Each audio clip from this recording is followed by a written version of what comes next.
Good morning. Shri Swami Samarth. छोट्याशा mini ब्लॉगमध्ये तुम्हा सर्वांचं खूप खूप मनापासून स्वागत आहे.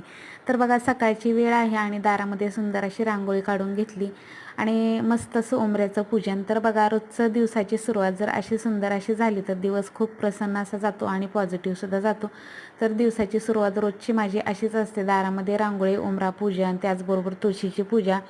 तर अशी सुंदर अशी कमळाची रांगोळी काढून घेतलेली आहे आणि दारामध्ये मस्त अशी शुभचिन्हांची रांगोळी काढून घेतलेली आहे. उंबऱ्यावरती बघू शकताय तुम्ही, खूप सुंदर अशी अगदी छोटीशी साधी सिंपल अशी रांगोळी काढून घेतली आणि खूप छान असं उंबरापूजन करून घेतलेलं आहे.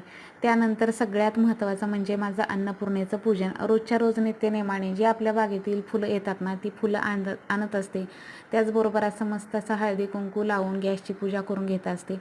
त्यामुळे सुद्धा बघा, आपल्या किचनमध्ये खूप फ्रेश आणि प्रसन्न पॉझिटिव्ह वाटतं.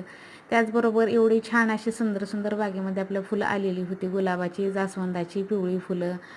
तर खूप सगळी अशी फुलं तोडून आणली. त्याचबरोबर स्वामींना सुंदर असं माझ्या आवडीचं फूल वाहिलेलं आहे.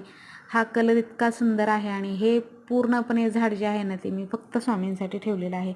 आता ह्या सीझनमध्ये रोजची एक दोन फुलं त्या झाडाला येतात आणि हे पहिल्यापासून जसं मी लावलेलं आहे ना झाड, तेव्हापासून हे फक्त आणि फक्त मी स्वामींना फुल वाहत असते. माझ्या आवडीचं फूल आणि ते स्वामींना खूप सुंदर दिसतं.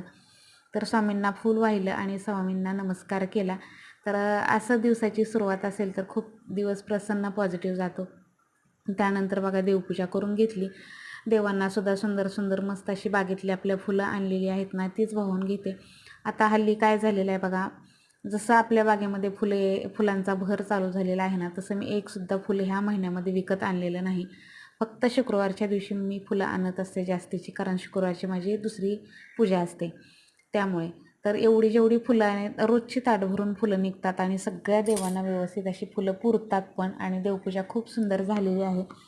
देवपूजा झाल्यानंतर प्रसन्न असं वातावरण घरामध्ये होतं आणि दिवससुद्धा खूप सुंदर जातो. त्याचबरोबर धूप ओवाळून, घंटी वाजवून, देवांना नमस्कार करून श्लोक म्हणत असते आणि त्यानंतर माझी देवपूजा जी आहे ती संपन्न होते. त्याचबरोबर आरतीसुद्धा असते. ज्यावेळेस मी नैवेद्य दाखवते त्यावेळेस आरती असते किंवा देवपूजा झाल्यानंतरसुद्धा आरती करून घेत असते. तर छान माझी देवपूजा झालेली आहे. खूप प्रसन्न असं घरामध्ये वातावरण होतं देवपूजा झाल्यानंतर. सकाळचीच वेळ आहे आणि सकाळी सकाळी प्रसन्न असं वातावरणात देवपूजा करून घेतली. तर बघू शकता, इकडे छान मस्त पूजा झाली आणि देवघर जे आहे ते फुलांनी गजबजून गेलेलं आहे. चला, तर आजचा मिनी ब्लॉग कसा वाटला नक्की कमेंटमध्ये सांगा. आवडला तर लाईक, शेअर, सबस्क्राईब करा.